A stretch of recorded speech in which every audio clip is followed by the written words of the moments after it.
शुरू करते हैं आज की स्टोरीज अल्लाह का बाबरकत नाम लेकर जो इंतहाई आली रुतबा और बहुत जलीलुल कदर है। सब तारीफें मेरे रब्बुल इज़्ज़त के लिए हैं। अस्सलातु वस्सलामु अलैका या सैयदी या रसूल अल्लाह सल्लल्लाहु अलैहि वसल्लम। स्केरी उर्दू टेल्स के मोअज़्ज़ज़ नाज़रीन को अस्सलामु अलैकुम। और हमेशा की तरह नबी करीम सल्लल्लाहु अलैहि वसल्लम पर दरूद सलाम पढ़ा करें। आप सल्लल्लाहु अलैहि वसल्लम से बे इंतहा लाजवाल इश्क करें, सच्चा इश्क करें और उनके इश्क से अल्लाह पाक आप पर मेहरबान हो जाएगा। दरूद सलाम पढ़ा करें क्योंकि ये अल्लाह पाक और फरिश्तों का विरद है और जो विरद अल्लाह और उसके फरिश्ते करते हो सोचें वो कितना अफजल होगा। और अपने बच्चों को भी नबी करीम सल्लल्लाहु अलैहि वसल्लम की मोहब्बत का सबक ज़रूर सिखाया करें। 5 टाइम नमाज और कुरान पाक बेमा तर्जमा पढ़ा करें। अगर आप अल्लाह रब्बुल इज़्ज़त के महबूब शख्सियत बनना चाहते हैं तो नबी करीम से सच्चा इश्क करें। चैनल को सब्सक्राइब करें। चैनल की हाफ इनकम मैं नबी करीम सल्लल्लाहु अलैहि वसल्लम, उनके आल और उनके तमाम असहाब के नाम की नेकी मुस्तहिक लोगों में दिया करती हूँ और नेकी के इस काम में आप भी अपना हिस्सा चैनल को सब्सक्राइब करके डाल सकते हैं। बढ़ते हैं आज की खौफनाक कहानियों की तरफ। ये खौफनाक कहानी सहीवाल से, सरगोदा सहीवाल से मेरे साथ शेयर की है जी रिदा ने। रिदा कहती हैं मैं अपने मामू की और अपनी ही हवेली की खौफनाक कहानियां आपके लिसनर्स के साथ शेयर करना चाहती हूँ। और शेयर इस तरह करना चाहती हूँ कि पहली स्टोरी अपने मामू की बताऊंगी। जेल रोड सहीवाल का एक मशहूर रोड है। सहीवाल एक कदीमी तारीखी शहर है पंजाब का और ये अपने अंदर काफ़ी तारीख भी छुपाए बैठा है और बहुत सी पुरसरार बातें भी छुपाई बैठा है। इसी तरह मेरे मामू रात के टाइम 1992 की बात है, वो आ रहे थे वापस किसी काम के सिलसिले से और वो कहते हैं कि जैसे ही मैं जेल रोड से गुजरा तो उनको एक औरत नजर आई और वो उनसे लिफ्ट मांग रही थी। मामू जी के मोटरसाइकिल पे थे और उन्होंने अपना मोटरसाइकिल रोका और वो औरत उनके सामने थोड़ी फासले पे खड़ी थी। इशारे से उसने मामू को अपनी तरफ बुलाया और ये कहा कि मुझे अपने साथ ले चलो। इसी सूरत में मामू कहते हैं कि वो मुझे बातों में उलझा रही थी और मैं उसे ये पूछना चाह रहा था कि आखिर तुम कहाँ जाना चाहती हो। वो मुझे बातों में इस कदर उलझा रही थी कि मेरी नज़र उसके पैरों पे पड़ी जो कि उल्टे थे। इसी चीज़ को देखते हुए, उसको नोटिस किए, उसको कुछ फील करवाए बिना मैं वहाँ से जल्दी से निकला और ये कहने लगा कि मैं अपना मोटरसाइकिल लाता हूँ और तुम्हें ले जाता हूँ। अब वो मोटरसाइकिल पे बैठे और उन्होंने मोटरसाइकिल को उल्टे रास्ते से मोड़ा और वहां से भाग निकले। जैसे ही मामू घर की तरफ पहुंचे तो वो औरत उनके घर के आगे खड़ी थी और मामू को किसी ने जोरदार थप्पड़ उनकी कमर पे मारा और वो मोटरसाइकिल से नीचे गिरे और बेहोश हो गए। उनको जब होश आई तो वो अपने घर वालों के दरमियान थे और उनकी कमर के ऊपर एक बहुत बड़ा निशान था हाथ का और वो निशान बिल्कुल रेड था। अब ये चीज देखते हुए वो सबको बता रहे थे कि ऐसे मेरे साथ वाकया पेश आया जिसको कुछ खानदान के लोगों ने माना और कुछ ने ना माना। और जिन्होंने माना उनका कहना था कि जेल रोड के ऊपर इस मखलूक को देखा गया है जिनमें मर्दों की अक्सरियत ज्यादा थी। हमारी फैमिली, रिदा कहती हैं कि काफी बड़ी फैमिली से मैं ताल्लुक रखती हूँ जिसमें बहुत ज्यादा लोग हैं। हम लोग चाचू, मेरे फूफे और जितनी भी मेरी खाला हैं, हम सब लोग इकट्ठे एक बहुत बड़ी हवेली में रहते हैं।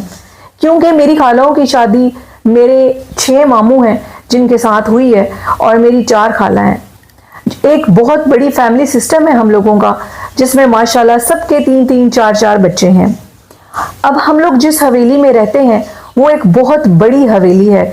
आप यूं कह लें कि उसका जो हवेली है वो 16 कनाल की हवेली है। सबके अपने अपने घर और अपने अपने बरामदों में कमरे बने हुए हैं। सबका सहन कंबाइन है और सबका लॉन भी कंबाइन है। बहुत बड़ा लॉन है। 16 कनाल की हवेली का लॉन कितना बड़ा हो सकता है ये आप लोग जान सकते हैं। अगर आप सहीवाल वाली साइड पे गांव के अंदर आए तो वहां पर आपको बहुत बड़ी बड़ी हवेलियां नजर आएंगी।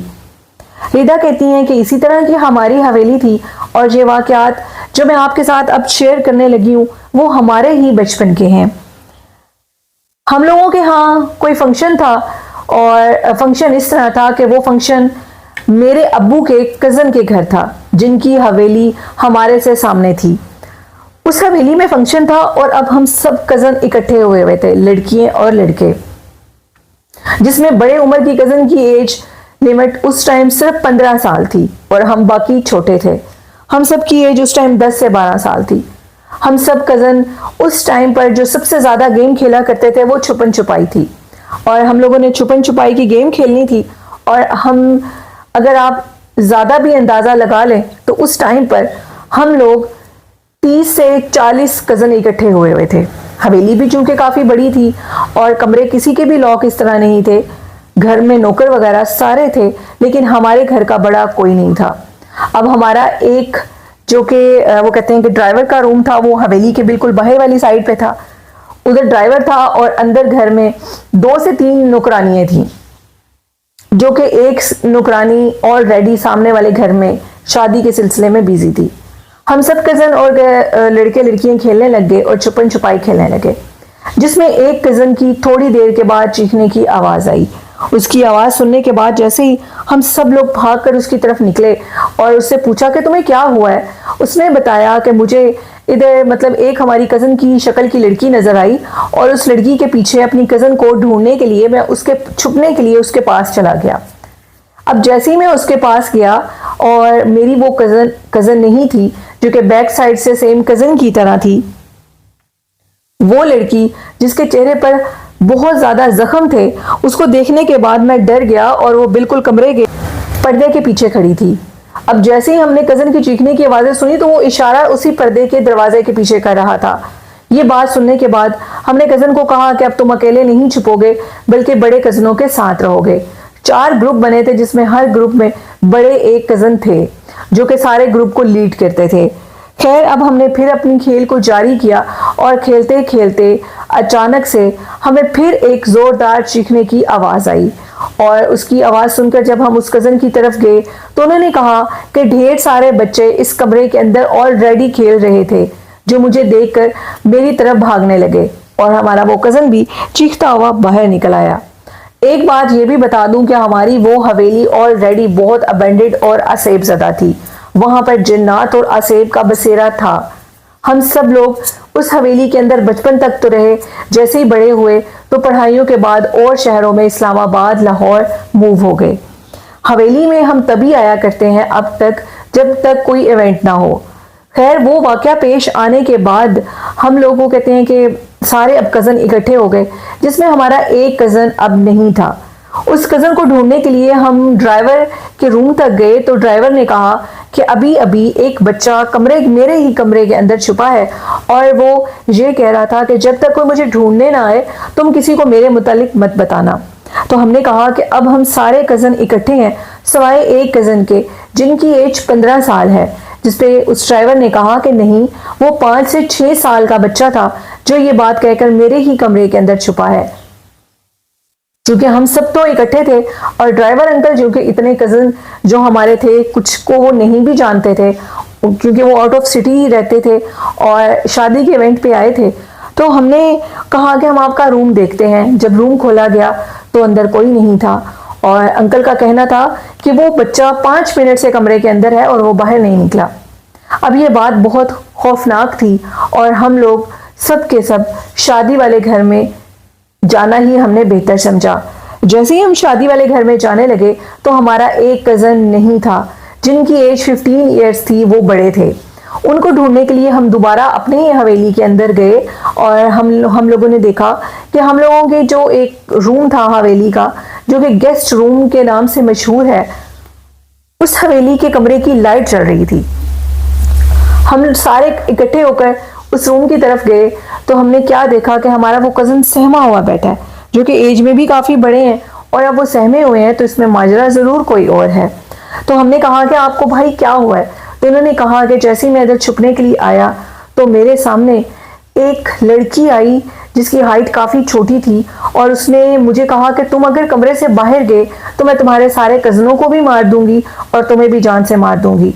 काफ़ी देर से मैं कमरे के अंदर खौफ के मारे बाहर नहीं आ रहा था कि कहीं तुम लोगों को कोई नुकसान ना हो जाए, और अब अल्लाह का शुक्र है मैं अल्लाह को याद कर रहा था और तुम लोग अंदर आ गए।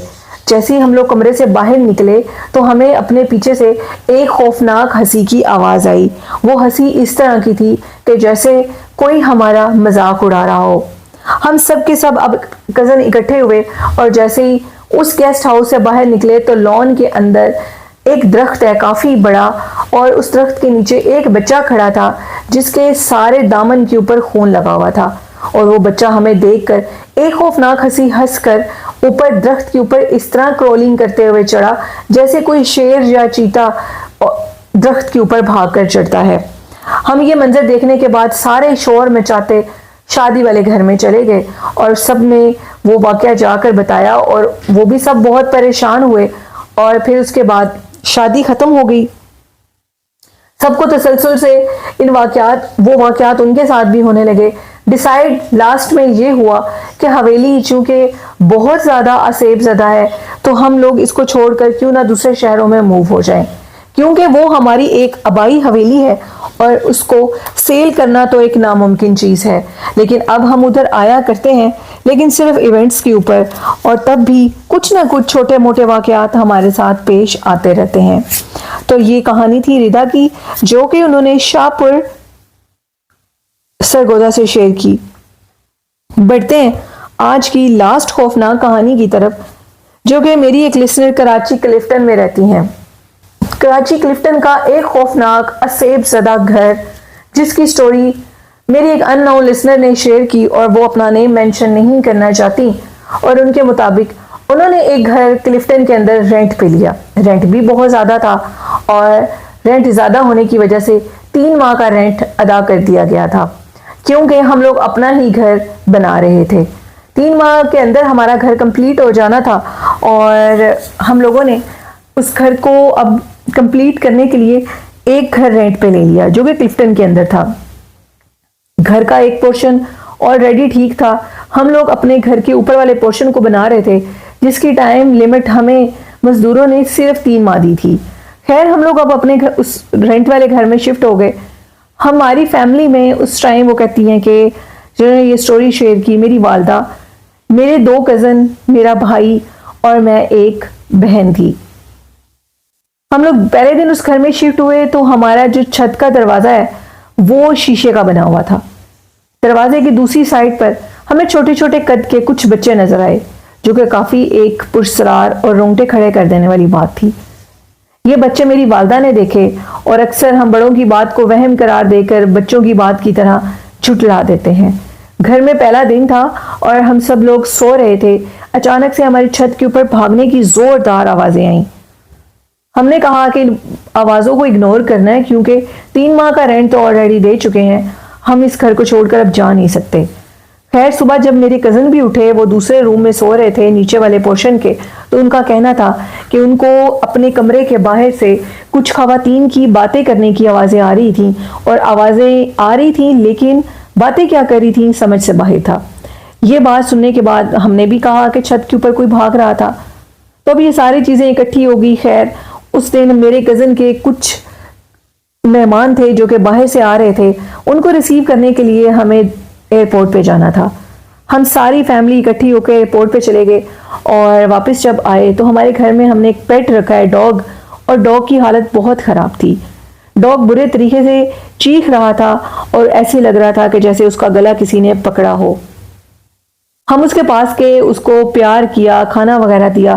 खैर, हमें देखने के बाद कुछ देर के बाद वो नॉर्मलाइज हुआ, तो उसके बाद एक अजीबोगरीब वाकया पेश आया।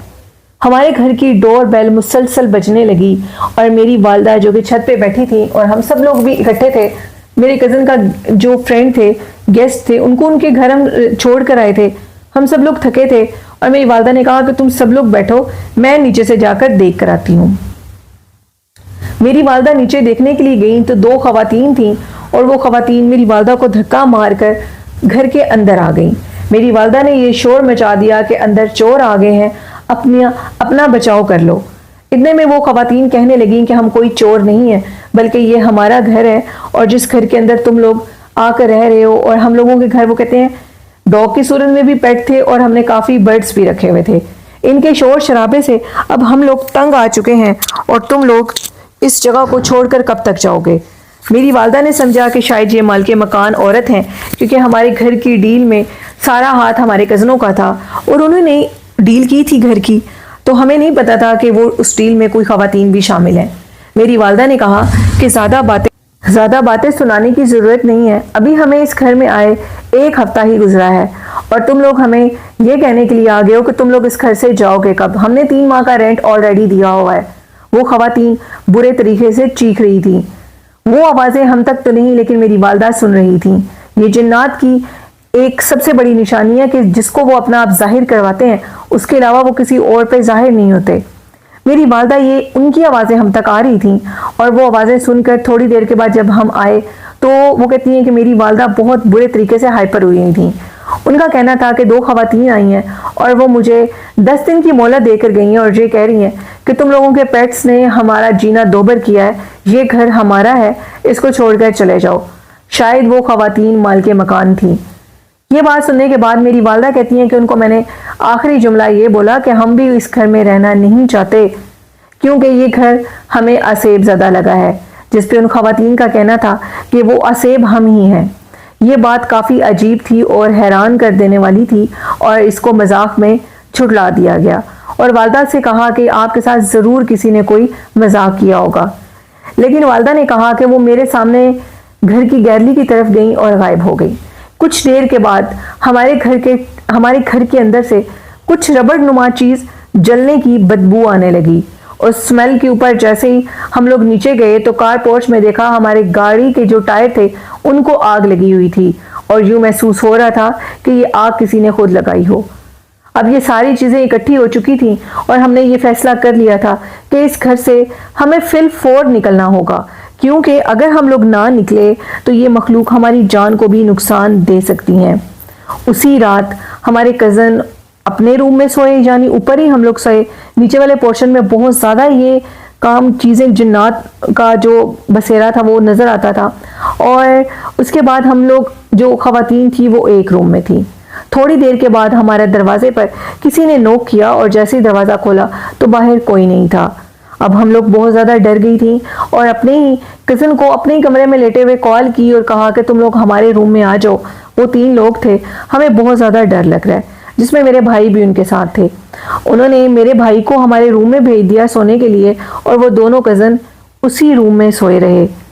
अब थोड़ी देर के बाद दोबारा हमारा दरवाज़ा नॉक हुआ तो देखा तो हमारे दोनों कज़न दरवाजे पे खड़े थे और ये कह रहे थे कि हमें एक अजीबो गरीब काला साया जो कि औरत का था वो हमें सोने नहीं दे रहा था और हम लोग भी अब खौफज़दा हो चुके थे और सोचा कि आपके कमरे में आ जाएं। हमने नेक्स्ट डे ही घर से मूव होने की कोशिश की, सामान उठाया और एक और घर में चले गए। अब जब हमारा सामान थोड़ा सा रह गया था तो हम अपना सामान उठाने के लिए इस घर में रात के टाइम नहीं बल्कि दिन के टाइम आया करते थे। जैसे ही लास्ट डे था उधर से सामान उठाने का तो एक अजीब वाकया पेश आया। वाकया ये था कि हमने पीछे से पलट के जब देखा तो 2 खवातीन थीं और उनके साथ 3 बच्चे थे और वो खवातीन हमें हमारे उस जो कि रेंट के घर को जिसके सहन में वो खड़ी थी और हमें अलविदा कर रही थी और ये कह रही थी कि तुम लोगों ने बहुत अच्छा किया। ये आवाज़ हमारे कानों ने सुनी और उसके बाद वो खवातीन वहाँ से गायब हो गई। हमने भी अल्लाह का शुक्र अदा किया और वहाँ से हम लोग निकल आए। नेक्स्ट घर में चले गए जो कि बिल्कुल भी पुरसरार नहीं था और आसेबज़दा नहीं था। तो ये कराची क्लिफ्टन के बहुत से घरों में ये वाक़यात हैं। हमने सोचा कि क्लिफ्टन का एक खूबसूरत सा घर रेंट पे लेते हैं जो कि बिल्कुल वो कहते हैं कि उधर करीब में समुंदर भी था और वो खूबसूरत नज़ारे हम कुछ अर्सा एंजॉय करेंगे, लेकिन ये हमारी एक खाम ख्याली ही रह गई और एक विश बन के रह गई। और ये कहना चाहूँगी कि क्लिफ्टन के घर बहुत आसेबज़दा हैं। ये स्टोरी थी मेरी एक अननोन लिसनर की जिन्होंने कराची से शेयर की। बहुत शुक्रिया आपका अपनी स्टोरीज शेयर करने के लिए। तो उन्होंने ठीक किया, उन्होंने उस घर को छोड़ दिया। मेरे मुताबिक अल्लाह की किसी मखलूक को भी तंग करना बेहतर नहीं है। तो ये थी आज की खौफनाक कहानियाँ। आप लोगों को कैसी लगी अपना फीडबैक दिया करें और स्क्रीन के ऊपर मेरा ईमेल एड्रेस मेंशन है, उधर आप भी अपनी स्टोरीज को शेयर कर सकते हैं। वालिदैन जैसी खूबसूरत नेमत की कदर करें। अल्लाह पाक हम सब के वालिदैन को सेहत, तंदुरुस्ती और लंबी ज़िंदगी अता करे, आमीन। और अपनी होस्ट नीलम को इजाज़त दीजिए। अपना और अपने वालिदैन का ख्याल रखिएगा। मुझे और मेरे वालिदैन को अपनी ढेरों दुआओं में याद रखिएगा। अल्लाह पाक आप सबका हामी और नासिर हो। अल्लाह हाफिज़, अल्लाह ने के बान।